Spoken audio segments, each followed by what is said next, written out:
For 30 years, Mr. Gabriel stood by the Ardwell mansion gate. Rain or shine, he was there opening the gate, watching cars drive in and out, witnessing parties, scandals, fights, and silences. He saw the boys grow up. He watched Mr. Philip build an empire. But one morning, everything changed. Gabriel walked into the living room uninvited. His voice trembled. "Sir, madam, I need a DNA test done for Junior and Jason." The room froze. Silence held its breath. "Why?" Caroline whispered. Gabriel's next words shattered everything. "Because one of them might be my son." Rewind 28 years earlier. Caroline was young, beautiful, and lonely. Mr. Philip travelled often. There were whispers. Maids said she cried at night, spent long evenings alone in the garden, and often lingered too long near the gatehouse. Gabriel, then in his 30s, was respectful, but always there. One rainy evening, the power went out. Caroline ran outside in panic. Lightning struck nearby. Gabriel held her, consoled her, covered her with his coat. No one knows what really happened that night. But 9 months later, Junior was born. Mr. Philip's voice shook the walls. "This is nonsense," he shouted. "You, a Gateman, are you mad?" Caroline sat frozen. Junior and Jason stood behind the door, listening. Gabriel remained still. "I've waited nearly 3 decades. I didn't want to destroy anything, but I must know." Philip ordered the guards to throw Gabriel out, but Caroline's eyes said something else: fear and guilt. That night, Caroline locked herself in her room. Philip stared out the window, chain smoking. Jason confronted Junior. "Did you hear what he said? Could it be true?" Junior stayed silent. He remembered that Gabriel had always paid him special attention, given him secret gifts, advised him on life like a father. A seed of doubt was growing. Jason, ever curious, visited Gabriel in the small rented room where he now lived. Gabriel handed Jason an old diary. Inside, he had written about Caroline, her loneliness, their silent friendship, the night it rained, the kiss. Jason didn't know what to believe, but he knew this story couldn't be buried. The pressure became too much. Junior collapsed during a business meeting. At the hospital, the doctor advised rest. Philip was livid. "This is what that foolish old man has caused."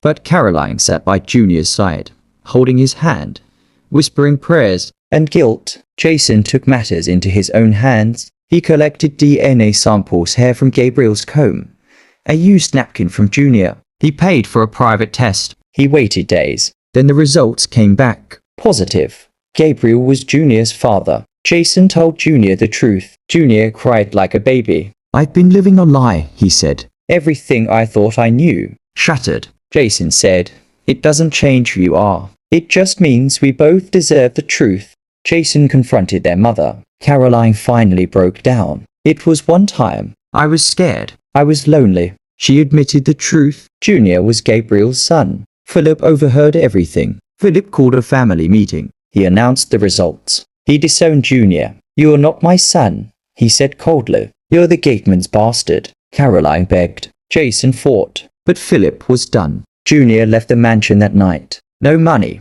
no title, only the truth. The story leaked. Social media exploded. Billionaire's heir turns out to be Gateman's son. News fans parked outside the mansion. Bloggers feasted. Junior was hounded. So was Gabriel. The Ardwells became the biggest scandal in Lekki. Jason stood by Junior. "My brother's blood doesn't change in my eyes," he told a journalist. He helped Junior get a small apartment and introduced him to contacts for job offers. Their bond grew stronger. Philip, furious and paranoid, sued Gabriel for defamation. But the DNA result was airtight. Gabriel counter-sued for access to Junior and a share of assets. The courtroom became a battleground of power and truth. Caroline slipped into depression. She stopped going to church, stopped dressing up. One afternoon, Jason found her holding old baby photos and crying. "I ruined everything," she whispered. But Jason held her. "Truth hurts, but lies kill. You did what you had to." Philip demanded a second test.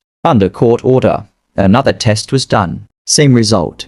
Gabriel was Junior's father. Philip's worst fear became fact. After weeks of legal drama, the court ruled in favor of Gabriel. He was officially recognized as Junior's biological father. Junior was entitled to part of the Ardwell estate. Philip exploded in anger. Over my dead body. But the law had spoken. With support from Jason and some investors, Junior launched his own consulting firm. Slowly, he built his own name, separate from the Oddwell legacy. Gabriel stood by him every step, quietly proud. Jason published a tell-all book, Blood at the Gate. It became a bestseller. He donated the profits to NGOs that support fatherless children and truth-seeking journalism. Philip saw it as betrayal. Jason saw it as healing. Philip, once surrounded by power and respect, became increasingly isolated. Business partners distanced themselves. Employees whispered. He sat in his study,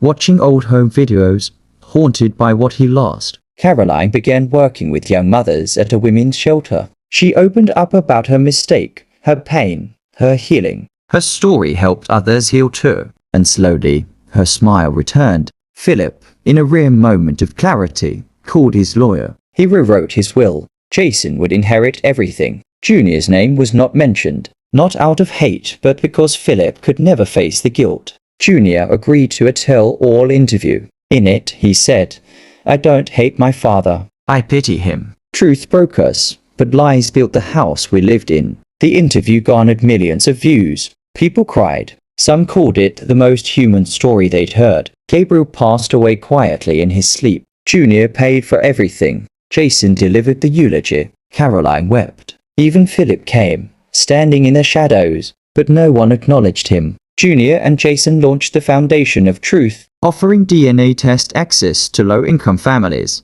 The story that began with suspicion now became a force for healing others. Alone in his mansion, Philip's health deteriorated. He stared at Junior's childhood photos daily. He never called, never apologized. Junior married a woman who loved him for his heart, not his name. They had a daughter. He named her Hope, because that's what survived the ruins. Jason became a respected public figure known for truth, loyalty, and vision. He never stopped defending his brother, and that integrity earned him the empire his father built. The grand Oddwell mansion stood tall but empty, once full of laughter, secrets, and power, now filled only with echoes. A monument to truth lost and lessons gained. Weeks after Philip's death, Jason found a letter in his father's drawer. To Junior, my greatest regret. I loved you, but I let pride win. Forgive me. Tears fell, but the words mattered. The truth tore them apart, but it also built something new.